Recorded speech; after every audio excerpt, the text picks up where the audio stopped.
இப்போல்லாம் LGBT community அதிகமாக உருவாகிறதுக்கு காரணம் என்னன்னாக்கா, ஆதி காலத்துலலாம் ஒரு பருவம் அடைஞ்ச உடனே அவங்களுக்கு திருமணம் பண்ணி வச்சுருவாங்க.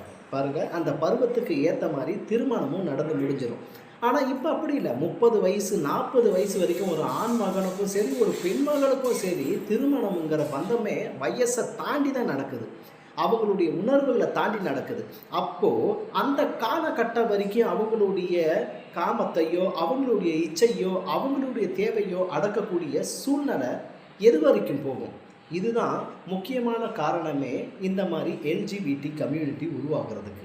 இது ஹார்மோன்ஸ் சுரக்குது, ஹார்மோன்ஸ் தவறு, ஹார்மோன்ஸ்னால தான் அப்படின்னு சொன்னாக்கா, இதை பிறப்புலேயே டாக்டர் ஒரு சர்டிஃபிகேட் கொடுக்கட்டும், இது இந்த கம்யூனிட்டி, இது இவங்களுக்கு சார்ந்தது, இது இவங்களுக்கு சார்ந்ததுன்னு. ஏன்னா இயற்கையை ஆணும் பெண்ணுங்கிற இயற்கையை விட்டுட்டு இப்போது எத்தனையோ மாற்றங்கள்லாம் கொண்டுட்டு வரீங்க.